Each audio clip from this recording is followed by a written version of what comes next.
Hey guys, welcome to the next tutorial of ethical hacking and penetration testing. In the previous tutorials, I taught you as to how we can go ahead and gain access to the remote computers and get the system, that means the NT authority 1 that we want. Now that we have access to the system, I have shown you what all things we can do, that is gaining access, maintaining access. Now it's time to go ahead and gather information about what the user is doing exactly. So what I could do, I can also go ahead and disable the keyboard or enable the keyboard, enable the mouse in the system computer, and a lot of other things. So let's first start with going ahead and gathering the keystrokes of our person as to what he is doing exactly. So let me check if I'm able to go ahead and okay, let's check if my net is still working. Perfect. So I'll just go ahead and start the keylogger. So once you have the system access, you can just go ahead and type keyscan keyscan_start and hit enter. So the keystroke has already been started. So whatever I do, each and everything will be stored over there. So I need to go ahead and sniff that. So I need to go ahead and type keyscan_dump. So that means whatever it is doing, the person is doing, I will start getting that over here. So I'll just go ahead and go to google.com. Let's see if I'm getting that.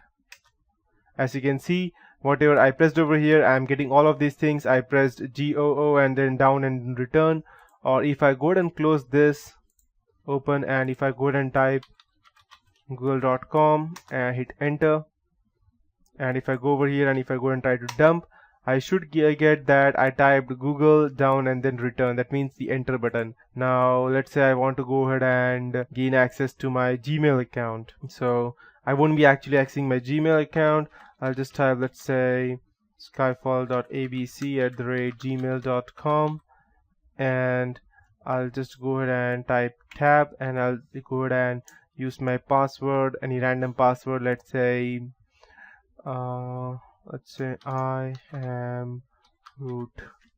So I entered the email, I entered the password, and I hit enter, and no, and I actually used my fake one. So if I go ahead and dump the keystrokes, I should get that. Perfect. Skyfall.abc@gmail.com, then I press tab, and I am root, that is the password. So in this way you can also go ahead and gather keystrokes of any person that you want, and if you want to go ahead and stop, you can just type keyscan_stop, and it will stop.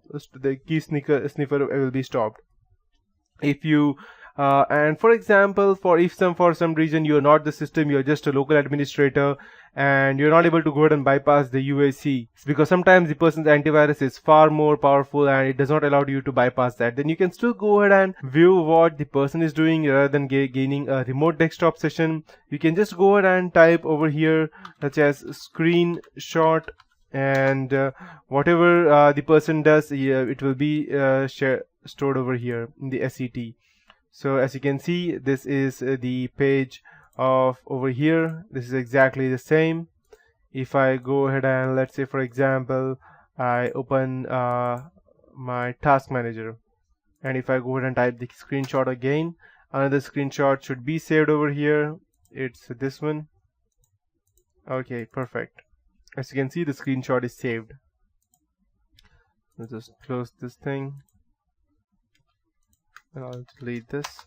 So in this way you can still go ahead and gain access to that. And let's see if the person has webcams. As of now I don't have it over here, but if I had a webcam, then I can just go and type webcam_list. It will show me all the webcams that they have. And if I want to, let's say if the person has a webcam and I want to go ahead and take a snapshot of what the person is doing, then I won't be able to run that because I don't have a webcam. But still, if you had, then you can still go ahead and type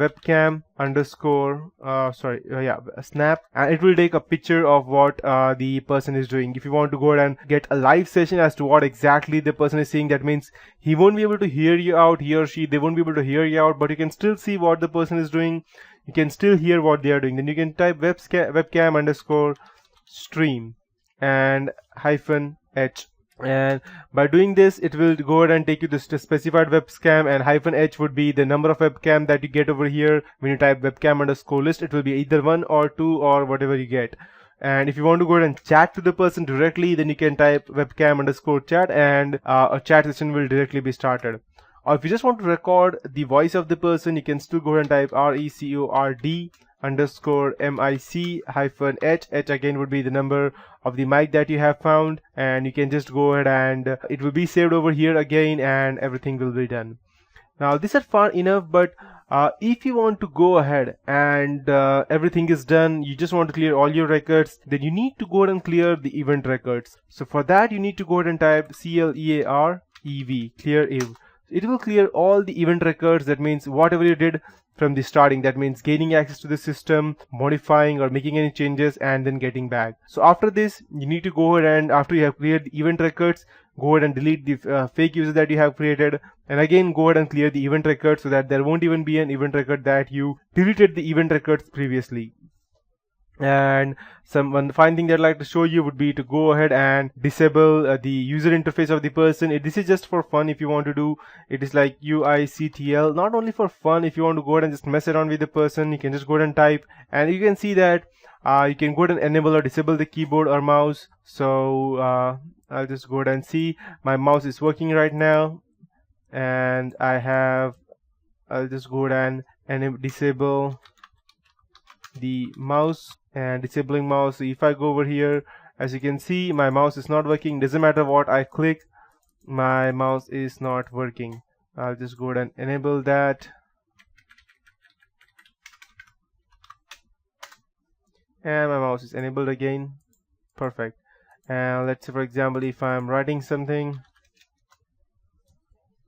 not this one, yes, if I'm writing something, like you can see, I can write anything over here. If I want, I can still go ahead and disable the keyboard as well.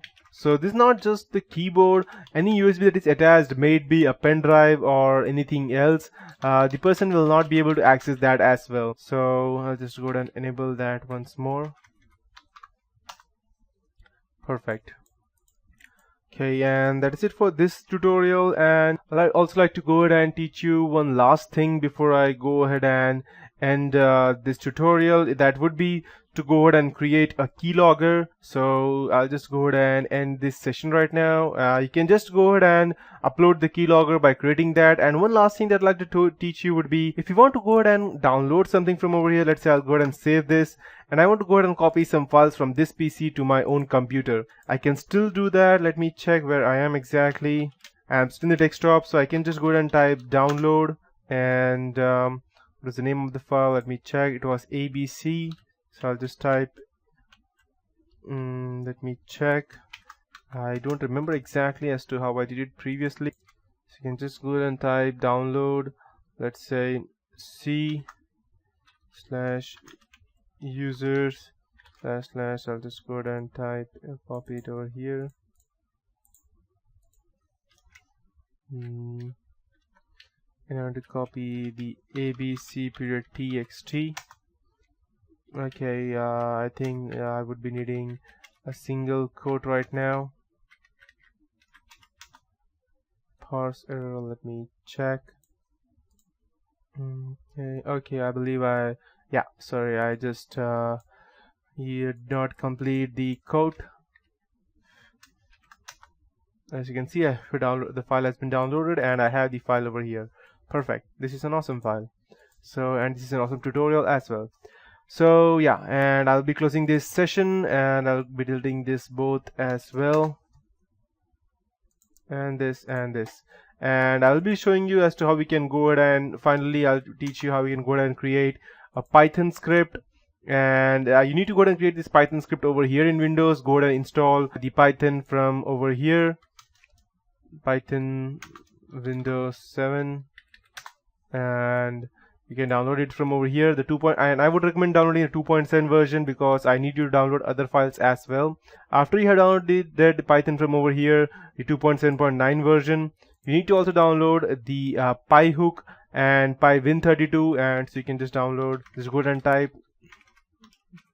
You need to download all the modules, PyHook and okay, and you can download it from over here, and the PyWin32 I believe. Yeah, PyWin32 as well. So once you download all of these things, you can just go to Windows 7. I have not yet installed it in my Windows 7, but I have that installed over here in my Python. It is inbuilt in Kali Linux. As you can see, I'll just go ahead and run Python, and I have that inbuilt over here. So, but you need to go ahead and install over here, since you would need to go ahead and create a keylogger for Windows. So you can just go ahead and open the notepad. Since I don't have the install, I'll just open the notepad, and this would be the source code for creating a keylogger in Python. So you need to type bind key return, and then you need to type instead of writing that, you can just type from tkinter import asterisk root equals to tk, and define read ignore print hello. And you can also go ahead and ignore this root. I'm just going ahead. This is just a friendly keylogger, that in case if you even go ahead and let's say you're unable to go ahead, even if you go ahead and quit or remove your not Python exactly, sorry, your payload, then even this will go ahead and help you to create this. And this is the basic main part of that. So this is how you can go ahead and create a keylogger by using these files. And yes, that is it for this tutorial. In the next tutorial, I'll be teaching you more about how we can go ahead and also use Kali Linux to go ahead and inject our own payloads into our Windows updates. As well as I'll also be teaching you how we can go ahead and create a Trojan horse, which I can go ahead and insert into an MP3 file or a PDF file and send it to our client. And finally, we would also be learning Android hacking, that is going ahead and let's say getting into anyone's Android system, even iOS, our Lumia, that's our Microsoft phone as well. That is for it for this tutorial. I'll be meeting you next tutorial, guys.